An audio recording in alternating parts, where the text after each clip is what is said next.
Graça e paz, amados, maravilha do Eterno, abençoados, abençoados, riqueza do Todo-Poderoso Deus. Sim, você é joia preciosíssima, você é tesouro do Eterno, corra linda do Senhor. Mais um café com Deus, com o pastor Maurício Loureiro. O café de hoje está lá em Esther, capítulo 4, versículo de número 14, tá?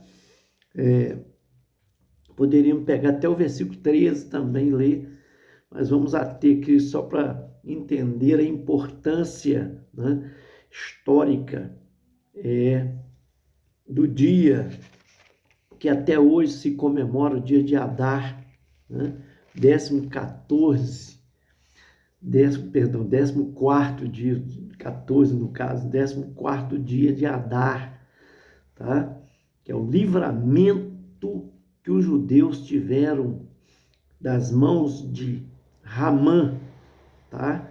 Um decreto que Mordecai determinou, assinado e selado pelo rei Assuero. O intuito de Satanás, né? A astúcia de Satanás para exterminar o povo judeu, tá? Determinando o dia, que seria o 13º dia, para o extermínio dos judeus. Mas você sabe que Deus tem uma promessa com o povo judeu, né, que nasceu lá da descendência de Abraão, Isaac, Jacó, na pessoa de Jacó, neto de Abraão, né, que lutando com o anjo, agora é mudado o seu nome para Israel, certo? Príncipe do Senhor, aquele que lutou com Deus, né? Então, nasce ali da sua descendência, os filhos, né, de Jacó. Na verdade, são 10 filhos de Jacó e 2 netos, né, que eram filhos de José. Formaram, então, a nação de Israel, né? E o diabo agora quer exterminar. Satanás levanta com maquina no inferno, né? E usando Ramã para isso. Nós vamos conhecer essa história hoje, ok? Muito obrigado você que tem dado um gostei. Muito obrigado você que tem compartilhado nossos vídeos. Você sabe que você que se inscreveu no nosso canal, eu tenho um compromisso de orar por você. Você que não se inscreveu, a gente pede humildemente, encarecidamente, por gentileza, que se inscreva no nosso canal. Muito fácil. No vídeo vai aí um link escrito, umas letrinhas em azuis, ou em cima ou embaixo, geralmente embaixo. Clica ali, te direciona para o YouTube. Lá você clica em inscrever-se, que é automático, você não precisa preencher nada. E também sabe que não precisa pagar nada por isso, né? Aleluia! Você sabe que o Café com Deus é uma porção da palavra de Deus explicada, oração por você e sua família. Vamos lá o que está escrito aqui, lá no capítulo de número 4, no versículo de número 14. Porque se de todo te calares agora, de outra parte se levantará para os judeus socorro e livramento. Mas tu e a casa de teu pai perecereis. E quem sabe se para tal conjuntura como esta é que fostes elevada a rainha? Mardoqueu era primo, né? Porque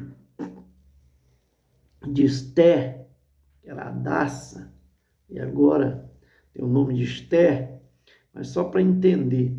O reino de Assuero tinha 126 províncias, pegava da Índia até a Etiópia, tá? Muitos países subjugados, dominados por ele, estavam debaixo do seu domínio. Assuero foi um rei casado com Vasti, tá? Mas no seu 3º ano de reinado, ele faz um banquete, uma festa de 6 meses. Qual o rei que faz um troço desse, né? 6 meses de festa, regado de muita comida e muito vinho, muita bebida, e alegrando a todos. E agora na capital, em Suzã, ele faz mais 7 dias agora, com os príncipes, né? Que são esses líderes que estão à frente das suas províncias, né? E haviam 7 deles que eram os mais importantes, que estavam tete a tete com o rei, que chegavam diante dele. E esses dias de festas, regada de muita festa, com taças de ouro, cada uma diferente uma da outra, tá? Depois desses 6 meses de banquete, churrasco à vontade, comida à vontade, todo tipo de iguarias e de bebida, né? Para todo o povo. Agora, ele, para esses príncipes, né, está ali durante 7 dias de festa, e no último dia, ele manda chamar Vasti, que era muito formosa, formosíssima, diz a Bíblia, né? Lá no capítulo 1 conta essa história, aonde Vasti também estava dando um banquete, enquanto o rei dava nesses 7 dias para os príncipes, ela dava para as princesas, tá? E agora, quando manda chamar para ela ostentar, lindamente vestida, com a coroa de rainha, né? Mostrar sua beleza para os príncipes e para os demais, os reis que estavam ali, o que ocorreu? Ela não quis ir, não quis se apresentar perante o rei. E aquilo causou uma ira muito grande ao rei, de maneira que ele se aconselhou com os seus sábios, que disseram: olha, rei, ela não pecou só contra ti, não errou só contra o senhor, mas também contra todos os príncipes e todos os homens deste reino, porque para e pensa, quando chegar a notícia e as princesas souberem que a rainha não respeitou o decreto do rei, que os eunucos foram levar, a ordem do rei, melhor dizendo, que os eunucos trouxeram para se apresentar perante o rei, elas farão a mesma coisa perante os príncipes. E as mulheres dentro de casa farão a mesma coisa com os homens, desonrarão os tais. Então o senhor precisa dar uma lição para ela, o senhor precisa depor ela do cargo, tirar tudo dela e depor. E foi assim que o rei fez. Mas depois, passado esse tempo, os sábios orientaram o rei em pegar nas suas 126 províncias as jovens virgens mais belas que existiam, e como se fosse um concurso de beleza, elas fossem tratadas, as que foram escolhidas mais belas, fossem tratadas durante um ano com tratamento de beleza, com spa, né? E se apresentasse depois perante o rei. E aquela que o rei agradasse, né, e deitaria com elas, e em cada uma delas, e aquela que agradasse ao rei, o rei então colocaria coroa de rainha e se casaria com ela. Então, quem caiu na graça foi justamente Esther, que inclusive era judia, porque era criada pelo seu primo, né? Ela era filha do seu tio, que haviam morrido, e quem criou foi o próprio primo mais velho, que era Mordecai, ou Mardoqueu, que é a mesma coisa. Tá? Cada tradução diz de uma maneira. Mas diz para ela: não revele que você é judia. Tá? E ela caiu na graça do rei, porque é de Deus. Tudo aí é uma preparação de Deus para uma grande lição, né? Eu costumo dizer, Deus, ele faz coisas que às vezes a gente não entende na hora que está acontecendo, né? Mas ela foi criada com muita educação, com muito respeito, com princípios, né, e temor a Deus. Então ela obedecia a ele como pai, e a orientação dele era não revelar de que povo ela era, né? E como Deus é quem faz com que a graça dele seja manifesta, né? Ou seja, essa jovem caiu na graça daquele rei Assuero e casou-se com ela, se tornou rainha. Só que o tempo passou, diz o versículo de número 3, capítulo 3, narra para nós que Depois dessas coisas, o rei Assuero engrandeceu a Ramã, filho de Ramedata, o Agagita, o exaltou, ele pôs o trono acima de todos os príncipes que estavam com ele. Esse Ramã passava pela porta do palácio, e quem que ficava na porta do palácio constantemente sentado era Mardoqueu, né? E esse não, ou Mordecai, que é a mesma coisa, esse não se curvava perante ele. É claro que algumas especulações, por quê? Porque o judeu não se curva. Não. Nós temos exemplo, por exemplo, que me fugiu o nome dela agora, oh meu Deus, Abigail. A própria Abigail, que foi esposa de Natã, que foi terrível, ela se curvou perante Davi, né? Se prostrou em terra. A diferença é que o judeu, ele não adorava, tá? É diferente, não é se curvar com respeito, faria, porque alguns especulam dizendo que ele era agagita, era de uma nação inimiga de Deus, tá? E de maneira que ele não se curvava por isso. Mas na verdade não acredito que seja isso, tá? Mas provavelmente seja porque Agagita, quer dizer, que era um descendente de Amalequitas, tá? O rei da Amalequita, que eram inimigos realmente dos judeus. Então alguns usam essa teoria aí, né? Defende essa parte teológica, mas o meu entendimento é que os reis da Pérsia, eles tinham como que uma divindade, cada rei era como se fosse um deus, e os seus, as autoridades, os príncipes e os demais, eles também carregavam consigo como que a divindade estavam sobre eles. Então, o curvar diante deles não era só curvar como reverência, mas era como adoração, para adorá-lo, tá? E isso ele não fazia.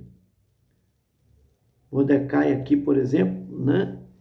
Ele não se curvava, e com isso, Ramã ficou muito indignado, e tomando conselho na sua casa, com a sua esposa e com seus amigos, prepararam uma forca, disseram: você vai e pede o rei, né? Oferece dinheiro a ele, e não extermina só ele não, extermina todo o seu povo. Ele não é judeu? Extermina todo o povo. Foi aí que, perante o rei, ele contou lá uma história: um povo aqui, né, dentro da sua província, espalhado na sua província, que não obedece às tuas leis, quer dizer, mentindo, não obedece às tuas leis, são diferentes, né? No seu modo de ser, não respeitando. Então o rei foi ficando, né? Que povo é esse, né? Aí ele diz: são judeus, eu pago, ou seja, 10.000 talentos de prata para o rei assinar um decreto para que nós venhamos escolher um dia, o 13º dia de Adar, né, para nós exterminarmos esse povo. E o rei concordou, achou interessante, porque estava pagando por aquilo, e que já que era um povo rebelde, desobediente, né? Ele estava dizendo isso, né? Ramã estava dizendo isso. Assuero então selou com um anel. E quando o rei assinava um decreto e selava com um anel, no caso aí, não se podia revogar, voltar atrás. Então, presta bem atenção. Quando isso foi levado, cartas aos líderes das províncias, avisando-os determinado dia seria o extermínio e tal, passasse a mão na espada, tomasse todos os bens deles e matasse a todos. Olha só, desde crianças, jovens, adolescentes, jovens, adultos, até velhos, não poupasse ninguém. Acabou vazando, claro, a situação, e Mordecai acabou sabendo disso. É onde ele planteia, ele se veste de saco, e joga cinza sobre si e sai lamentando pela cidade e até a porta do rei, mas ele não podia entrar, porque não havia uma lei que não podia entrar na porta do rei, né, vestido de saco, de cinza e de cinza. Mas fizeram saber a Esther. Talvez alguns perguntem por que ele ficava na porta do rei. É porque ele sabia que Esther, né, era uma filha de criação e qualquer coisa ali mandaria avisá-lo, né,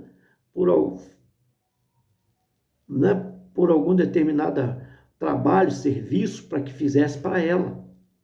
E ali ele acabou ouvindo sobre 2 eunucos do rei, de confiança do rei, que intentavam contra a vida do rei, preparando para matar o rei. 2 homens de confiança. Eles mandam chamar Esther e avisa Esther a respeito daquilo. Fizeram uma cariação, né? Inquiriram a respeito do assunto, descobriram que era verdade e enforcaram os 2.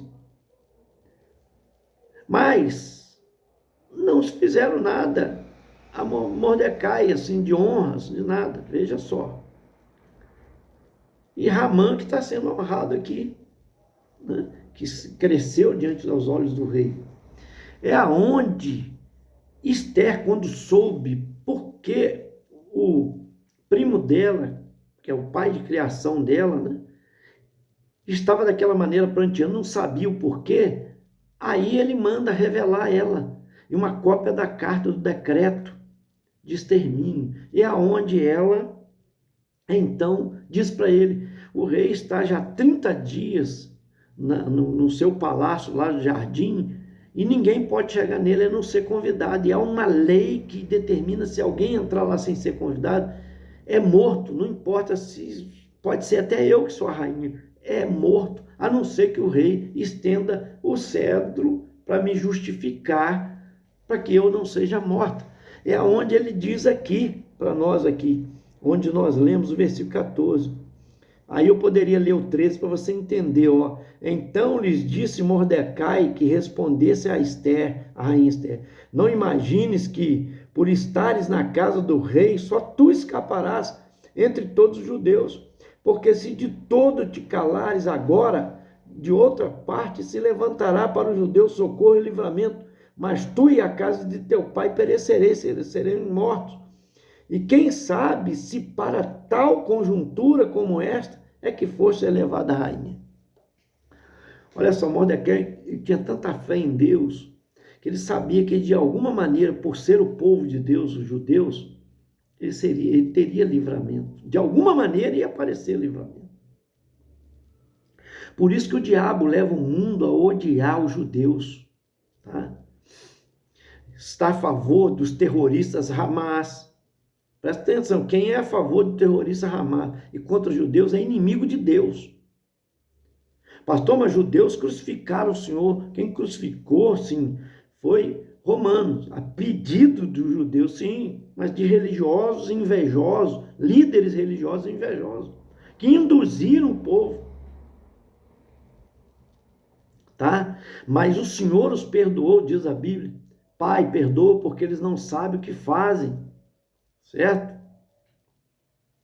É o inimigo, é Satanás por trás, agindo. Assim como incitou Davi, certa feita, acho que lá em 2 Crônicas 20, né, 22, incitou Davi a contar o censo de Israel. Por causa disso veio castigo. Mas é indução de Satanás. O povo judeu foi induzido pelos líderes religiosos. Por quê? Por inveja de Jesus, porque ele conseguia atrair multidão enquanto eles não. Então veja só, Deus de alguma maneira vai defender Israel, não se volte contra. A Bíblia diz que todas as nações se voltarão contra Israel, mas ai daqueles que se levantarem contra. Então eu começo a aprender lições aqui, que esse povo é o povo de Deus, é um povo, há uma promessa para eles. Embora rejeitaram a Cristo, e hoje nós somos a nação escolhida, o povo de propriedade exclusiva, quem aceita Jesus no seu coração. Inclusive o judeu precisa também aceitar Jesus. Mas há uma promessa de livramento para eles, como houve uma promessa de recriação da sua pátria. Eles recriaram sua pátria 75 anos atrás. A Bíblia diz que haveria um espaço, depois eles voltariam a ter a sua nação. Porque inclusive o anticristo, no templo que ainda vai ser reconstruído lá, ele vai sacrificar lá no templo o anticristo, que é a pessoa que terá a possessão de Satanás, ou seja, o diabo encarnado nele, habitando nele. E há muitas pessoas hoje que carregam demônios consigo, sim, e que são adoradores deles, do diabo. Terrível. Mas haverá um dia de julgamento, gente. Assim como Ramã, que armou essa cilada e fez o rei assinar, a rainha Esther pediu que jejuasse durante 3 dias. Olha o poder da oração e do jejum. Essas são as nossas armas, né? A Bíblia diz que a nossa guerra não é contra a carne e o sangue. Se alguém te persegue, se alguém te calunia, se alguém tenta o mal contra você, não revide na mesma moeda. Por isso que Jesus disse: se te atingiu uma face, dê a outra, porque ele também bata. Se te obrigar a caminhar uma milha, caminha 2 com ele. As nossas armas são diferentes. Se te roubar a capa, dê a túnica para que também leve. Quer dizer, a capa é a parte de fora. É como isso daqui que eu estou, o paletó. A túnica é isso daqui de dentro, a minha roupa. Dê o restante da roupa que ele leve também. É difícil, mas são as armas espirituais. É a arma espiritual, é o amor, é a oração, é o jejum, é uma consagração com Deus. Quando o povo, durante 3 dias, fez isso, Esther, no 3º dia, foi se apresentar perante o rei, mesmo correndo o risco de ser morta. Mas quando o rei viu que era ela, estendeu o cetro, perguntou: ó, rainha Esther, por que estás aqui? Qual o teu pedido? Faça o teu pedido que você quiser, e te darei até metade do meu reino. Ela falou: se eu agrado ao rei, gostaria que o senhor viesse a um banquete que preparei para o senhor logo à noite, mas que trouxesse também Ramã contigo, seu general aí, o seu líder Ramã. Sim, nós iremos. E Ramã ficou todo feliz, achou: opa, tá vendo, eu estou sendo engrandecida. E foi para aquele jantar. E no outro dia, naquele jantar, o rei perguntou novamente: o que você quer que eu te faça, Esther? Fez a mesma pergunta. Ela diz: se eu cair no agrado do rei, que amanhã o senhor volte aqui novamente no jantar, mas traga também Ramã.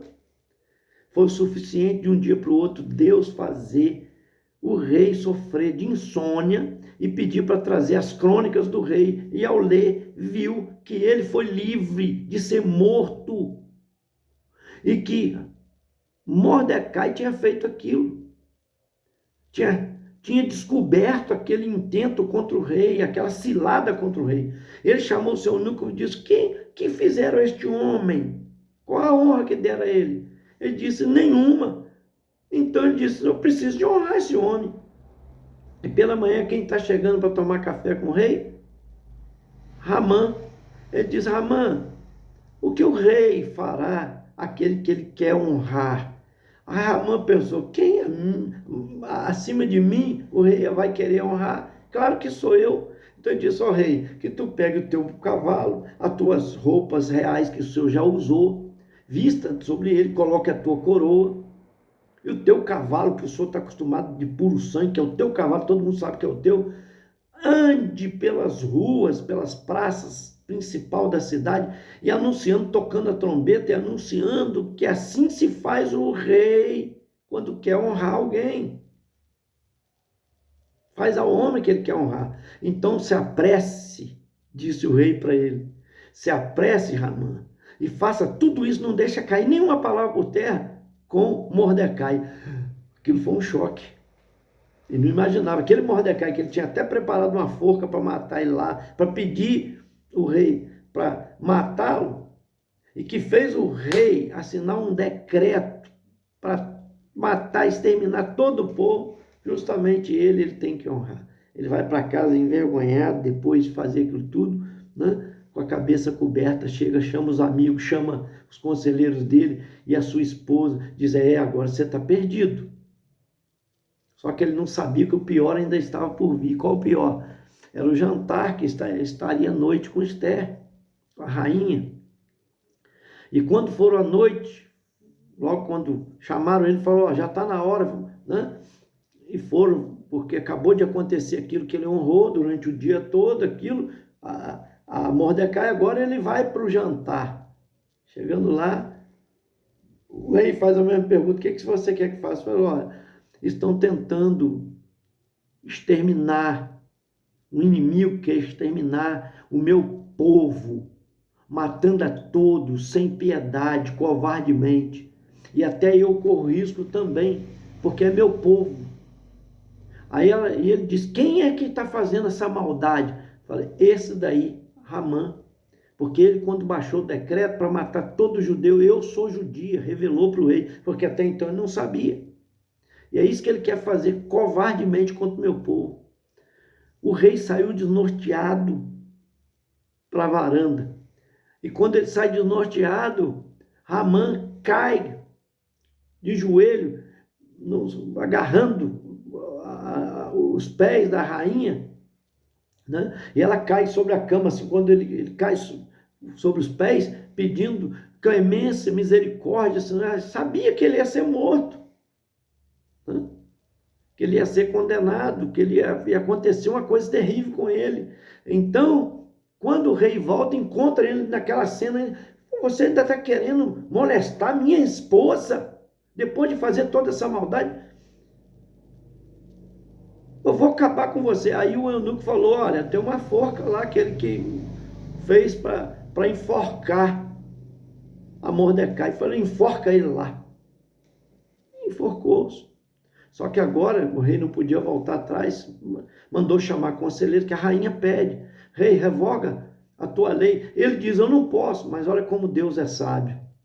Os conselheiros vieram, por isso que a gente precisa aconselhar com pessoas sábias, a gente tem que andar com pessoas que é mais espiritual do que nós, andar com pessoas que é mais inteligente, com pessoas que são mais bem-sucedidas. A verdade é essa. Por quê? Porque tem para te dar, certo? Então, quando ele busca os sábios disseram para ele, olha, há um jeito, o senhor faz um novo decreto, ordenando que os judeus possam se defender, estejam bem armados, e qualquer inimigo que se levantar contra eles para tentar tirar qualquer coisa, eles podem matar. Pronto. Como o senhor deu uma lei, quem se ousar tentar exterminá-lo, serão exterminados. Pronto.